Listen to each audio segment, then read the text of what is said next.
What's up, ladies? Hello, hello, hello. All right, excuse me. We are still in our current series of taking the challenges that you shared with me that you're having and me just going one by one and solving them. So make sure you are in our free Facebook group. It's called Macro Tracking and Weightlifting for Women. So today's question or problem was she said, curbing appetite when trying to get weight down, especially after an epic workout at the gym and you can't stop eating. This is so real, right? You lift hard, you feel amazing, you get home and you're like, I want to eat everything in sight. I'm so hungry. I did all the things at the gym. I should just be able to eat, right? Well, not always. Okay, so what's actually causing the problem here, right? Because it is amazing that you just expended so much energy, but why are you feeling that like insane ravenous sensation? One of the problems is, or one of the possible problems is how you're fueling your body throughout the day, and then definitely pre and post lift. I'm going to share some personal examples as well. Every single woman is different. So obviously these things do need to be catered to you, but just so I can show you a beautiful example. Okay. So let's first talk about fueling throughout the day, right? So what does this look like? High quality, high volume foods. High volume foods means you can eat a lot of it and it's not that many calories. This is perfect for the woman in a deficit. This is also good for women in maintenance sometimes, right? Because you still have a lot of hunger cues. And to help minimize those hunger cues, but stay within your macro target to be hitting your goals, high volume foods works wonders because it fills your stomach up space wise. So you feel way more full, way more satiated, but you're still able to eat less calories. Berries, leafy greens, greens in general, vegetables in general, butternut squash, complex carbs, lean proteins, if I didn't say that already, egg whites, right? You can eat massive amounts for a very low amount of calories. So those are super helpful.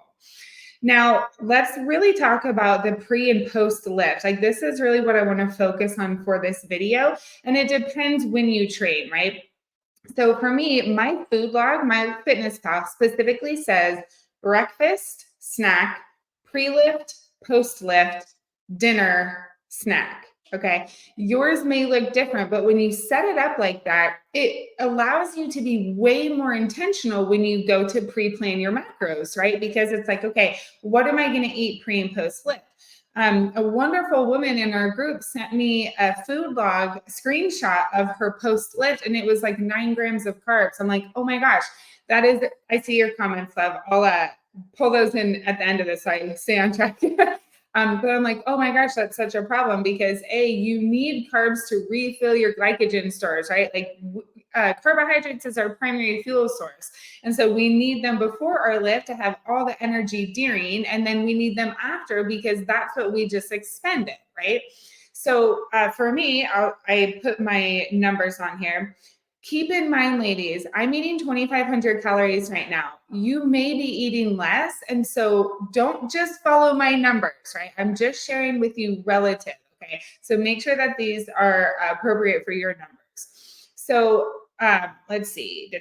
So before I go to the gym, I eat about 400 calories, about 50 grams of carb, 11 grams of fat, and about 38 grams of protein.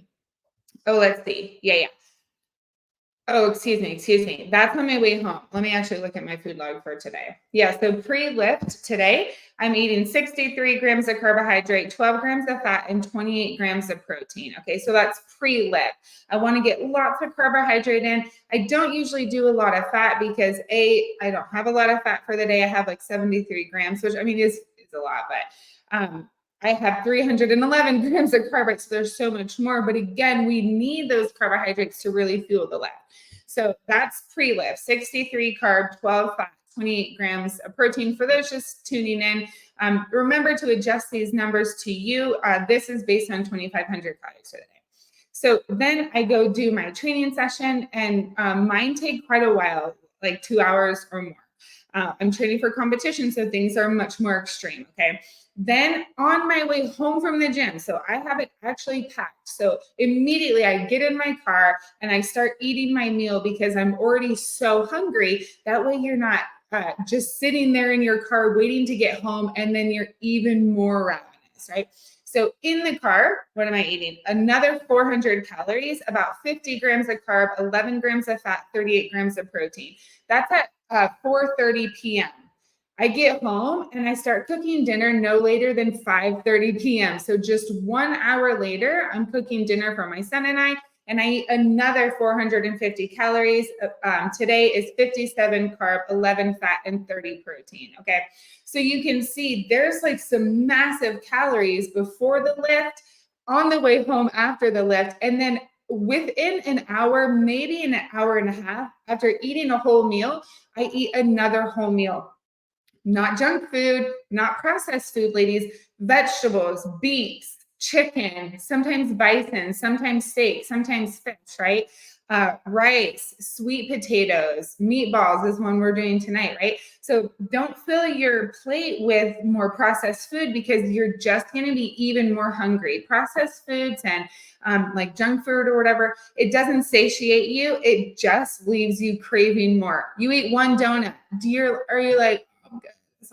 Some of you, sure, but some other people, you're including myself, it's like, dang, I wish I had another one, right? But when you're eating a whole bowl of like sweet potato, green beans, chicken, and beets, you don't really want another bowl. You're like, bam, this is amazing. I feel great. So really making sure that you have adequate amount of calories before your lift, during the day too, but before your lift, post lift, and then like another solid meal is so helpful because your tummy is full, your belly is full with good foods, you're getting vitamins and minerals through the vegetables, through the beets, through the fruits, things like that, right? And then sometimes I'll do a snack, another snack after dinner, but it's like one Clio bar, right? Okay, now some of you may be thinking, okay, I can do that, but what if I'm still so hungry? I've been there last night and every night. For me, 2,500 calories is actually a deficit. It's close to my maintenance, but it is most definitely a deficit. So I'm still hungry after all of this. What do? I don't eat, right? It's part of practicing self-discipline. And it's not to be like, oh, you have to starve yourself because you're out of food, too bad, even though you're hungry. It's like, ladies, when we're cutting weight, right, when we're getting more shredded, your body's going to be hungry because if it wasn't hungry, you wouldn't be leaning out. You'd be staying the same, right, or gaining. So don't fear hunger. I used to fear hunger. Like, I'm not joking around. I was very scared of it. Like, it affected my life for a lot of years. I was very afraid to be hungry. I don't know why. But the more I learn, it's like, wait, my hunger cues don't have to be in control. I get to be in control and you get to be in control. But make sure you're properly fueling. When you're properly fueling and you're hungry, it's okay. You're shedding fat. When you're not properly fueling and you're hungry, not challenges, issues can come about, right? Because we always need to properly fuel our body. Now, another example, the other day, I was learning this calorie range and I didn't save enough for post-lift and I was so freaking hungry, but I'm extremely dedicated to my goals, which I know so many of you are too. So what did I do? I didn't eat a big meal that I could have eaten. I actually ate asparagus. I ate like 10 spears of asparagus and 2 cucumbers, like the cocktail cucumbers. I was eating, right? My jaw was eating, like my body was actively getting calories. I was chewing, something was going in my stomach. It allowed me to be held over until the next day. If some of you are like, I just can't go to bed hungry. Well, 2 things. Either save a little bit more healthy calories, right? So you feel more satiated before you go to bed, or you need to retrain your thought processes and retrain your self-discipline. Right? That's part of it. I know it's not sexy or fun to hear, but it is something we need to talk about. And I'll talk about that again in just a second. Another trick that I love and I use almost daily, some of you will align with this and some of you won't. Totally okay, personal preference. I drink 0-calorie, like iced green tea or iced black tea. There's a diet green tea from Arizona. Is there artificial sugar? I'm sure it's delicious, right? So I'm like, is that the best option for everybody? Not really, but for me, I don't really care. I really like it. And so having a big glass of that on ice with my straw, sipping it as I'm like finishing up for the night, totally ties me over. And so I'm not feeling like I need to grab something because that tea is so yummy and so sweet. It's like my appetite is happy. You know what I mean? But it's 0-calorie. And so there's definitely some tricks that you can do there. If you're just tuning in, make sure that you watch the beginning-ish of this video because I talked about really fueling your body pre and post lift, and then even another meal about an hour post lift. So you lift, you eat about an hour, maybe two. For some of you, eat again. And now I'm going into kind of like those diet tips, basically. Okay, cool. Cool, ladies. Let me check. Okay. So let's quickly talk about the discipline piece, okay? Because it's part of becoming, right? We've been talking about becoming. Think about it this way, because I think having an analogy is so important, like tracking macros. Someone said, I don't really want to track macros. I just want to get all the results and not have to track. I'm like, okay, well, tell your accountant that and say, I don't want to track my finances. I just want to spend however I want, but I want to make sure to hit all my goals. Okay, so tell me what to do. It's like, are you kidding me? It's the same with nutrition, you guys, okay?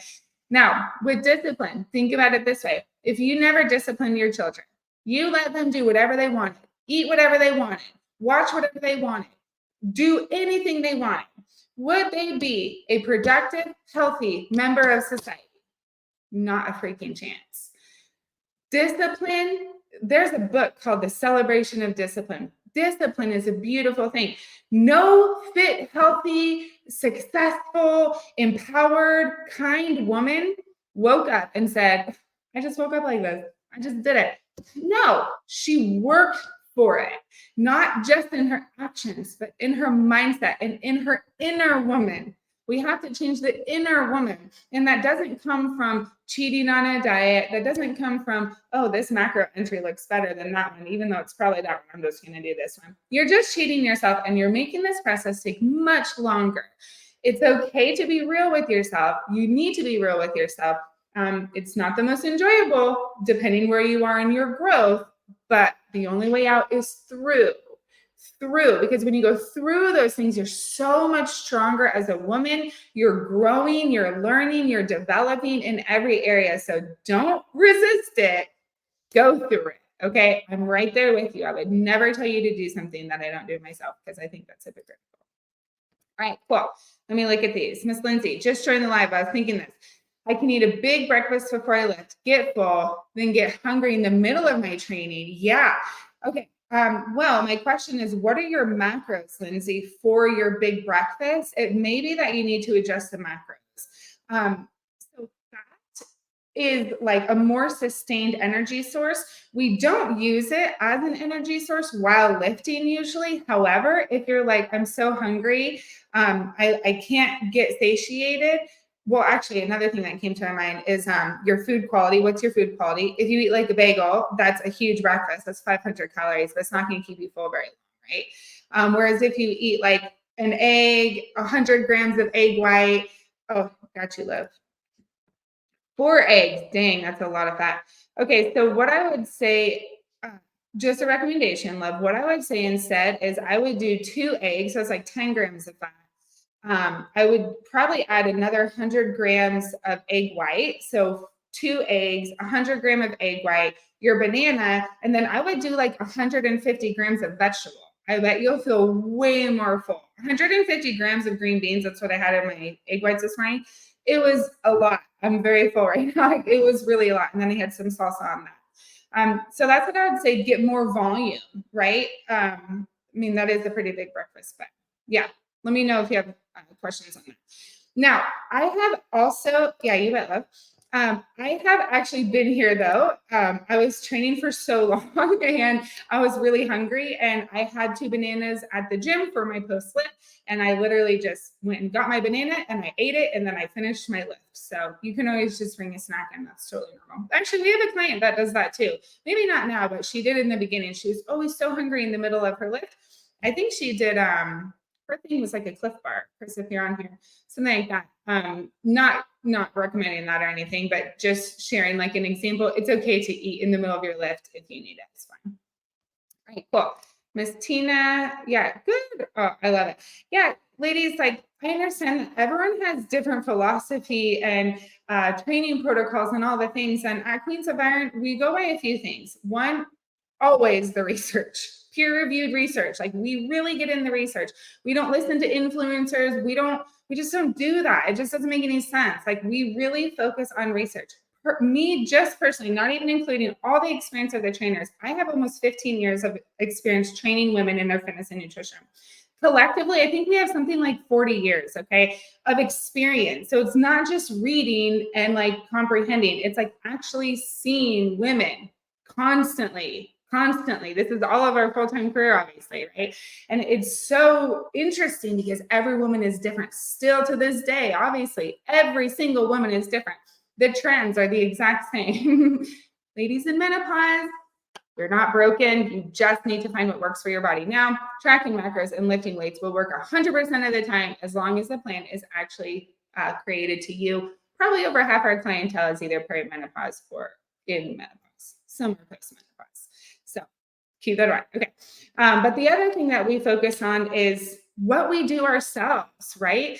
We're in it too. Like one of the core values at Queens of Iron is lead from the front, which means lead by example. I have fired 2 trainers in the last like month and a half because they weren't leading from the front. And I'm like, if you're not leading this out in your lifestyle, you're doing our clients a disservice. GTFO, it's not working out, right? So I want to let you know we do the things too. Quick example. Training for a comp, like I just said, for FMG, the Bikini Athletic Model is, I think, the division I'd like. I do want to go that division, but it depends on what's else, right? My coach put me on 180 grams of protein, which was a 2.8 gram multiplier for me. I have not been able to find research to support that, but I said, you know what? I'm going to try it out because sometimes you need to just try things. Like sometimes it's not all about research. Sometimes you need the life experience too, right? So I tried it. It did not work for me. Could it work for someone else? Sure, it works for him, right? It works for some of his female athletes, totally fine. It didn't work for me. So I said, hey, this sucks. I have a bleeding hemorrhoid right now. I feel like crap. I can't poop. Like, this is the freaking problem. So thank God he heard me, as all good coaches should do. And now I am all the way down to a 2.2 gram per kilogram multiplier for protein. That is 1 pound or 1 gram per pound of body weight. You can go down to, some research says 1.2. We go usually as low as 1.8. If the woman is really obese, we'll do 1.6 gram because the body weight is just so high that it's just so much protein that they can't get enough carbs. So we'll do 1.6. But typically we do 1.8 to a 1.8 to a 2.2 gram. Oh, sweetie. Okay. Let me stop there because now I'm really distracted with that. So, ladies, any questions? Any questions you have, just let me know. Feel free to comment. And I hope you guys have an amazing day. And remember that you're so unique. And so if something doesn't work for you, it's not you. It's just that a lot of times, actually, it's habits, right? You think, oh, it's my macros. A lot of times, honestly, it's just habits. Like 99% of the time, honestly, it's habits. Physical, but sometimes mental habits too. Okay. How we view things, how we view food, how we're doing stuff like that.